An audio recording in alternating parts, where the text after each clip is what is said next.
ক্যারাটের একদিনের শিবির এবং belt exam অনুষ্ঠিত হলো টাকিতে। টাকি থুবা ব্যায়াম সমিতি প্রাঙ্গণে অনুষ্ঠিত হলো একদিনের ক্যারাটে শিবির এবং belt exam. Basirhat Seisenkai Karate Do Association আয়োজিত এই শিবিরে প্রায় ৩ শতাধিক শিক্ষার্থী অংশগ্রহণ করেন। রবিবার দুপুর থেকে সন্ধ্যা পর্যন্ত চলে এই শিবির। ছাত্রছাত্রী ছাড়াও অভিভাবক, ক্রীড়াপ্রেমী মানুষের উপস্থিতি ছিল চোখে পড়ার মতো। ডিজিটালাইজেশনের যুগে খেলাধুলা থেকে মুখ ফিরিয়ে শৈশব আটকে যাচ্ছে মোবাইল কিংবা কম্পিউটারে। ছোট থেকেই ইলেকট্রনিক্স ডিভাইসে মগ্ন থাকা যে মোটেও স্বাস্থ্যসম্মত নয় তা ঠাহর করছেন অভিভাবকরা। তাই শিশুদের শারীরিক এবং মানসিক বিকাশ ঘটাতে শারীরিক কসরতের দিকে তাদের নিয়োজিত করতে ক্রমেই ঝোঁক বাড়ছে। গত কয়েক বছরে উল্লেখযোগ্য হারে বেড়েছে ক্যারাটে, যোগা ইত্যাদি ক্ষেত্রে শিক্ষার্থীর সংখ্যা। বর্তমানে বিভিন্ন স্কুলে পঠন পাঠনের পাশাপাশি ক্যারাটেকেও অঙ্গীভূত করা হয়েছে। ক্যারাটের মাধ্যমে ক্রমেই বাড়ছে প্রতিষ্ঠিত হওয়ার সুযোগও, বাড়ছে দেশ কিংবা আন্তর্জাতিক স্তরে খেলার সুযোগও। শুধু ফিটনেসই নয়, চলার পথে নিজেদের নিরাপত্তা সুনিশ্চিত করতে, সন্তানদের যেন অসুবিধা না হয় তা নিশ্চিত করতে ছোট থেকেই ছেলে মেয়েদের ক্যারাটেমুখী করছেন অভিভাবকরা অনেকেই। চাহিদার সঙ্গে তাল মিলিয়ে বর্তমানে বিভিন্ন জায়গায় গড়ে উঠেছে ক্যারাটে কোচিং সেন্টারও। তবে কথায় আছে, পুরানো চাল ভাতে বাড়ে। তেমনি পুরাতনের কদর যে আলাদাই, তার সাক্ষাৎ প্রমাণ মিলল এই দিনের ক্যারাটে শিবিরে। বসিরহাট মহকুমার অন্যতম প্রবীণ ক্যারাটে প্রশিক্ষক সিহান প্রশান্ত গিরির বসিরহাট সেইসেনকাই ক্যারাটে ডো অ্যাসোসিয়েশনের তরফে আয়োজিত এই শিবিরে হাসনাবাদ, টাকি, বসিরহাট, বাদুড়িয়া সহ বিভিন্ন এলাকার প্রায় ৩ শতাধিক শিক্ষার্থী অংশগ্রহণ করেন, যার মধ্যে ছাত্রদের তুলনায় ছাত্রীদের সংখ্যা তুলনামূলকভাবে বেশি ছিল। শিবিরে বিশেষ অতিথি হিসেবে উপস্থিত ছিলেন ফিরোজ কামাল গাজী। ৩০০-র উপর পার্টিসিপেট আমাদের অংশগ্রহণ করেছে।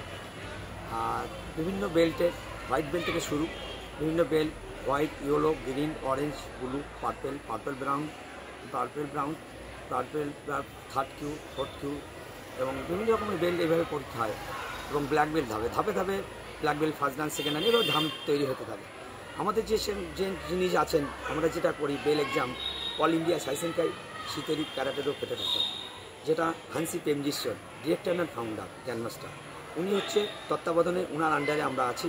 উনি অল ওয়েস্ট বেঙ্গলের কথা বলছি, প্রায় 70,000 পার্টিসিপেট স্টুডেন্ট ওনার আন্ডারে আমিও আছি। এবং অল ইন্ডিয়া বেসিস, যেটা karate Indian organise referee commissioner উনি। আর উনি হচ্ছে যা অল ইন্ডিয়া এই মুহূর্তে হানসি পেমজিশ্বরে 8 থেকে 10টা দেশের সঙ্গে উনি সাইসেনকাই শীতরি ক্যারাটেরও অ্যাসোসিয়েশন চলছে, ওনার আন্ডারে আছে। উনি একটা পশ্চিমবাংলা বললে ভুল হয়, ভারতবর্ষে একটা বট গাছের মতো বিশাল শাখা বিশাখা ছড়িয়ে আছে, তার আন্ডারে আছি। এবং ওনার দৌলাতে বা ওনার সহযোগিতায় আমি আজকে এই জায়গায় পৌঁছেছি। এরকম আমার মতন অনেক জায়গায় প্র্যাকটিস করাচ্ছে। আজকে বহুত ক্যারাটে এসে মানুষের জীবিকা নির্ভর করছে।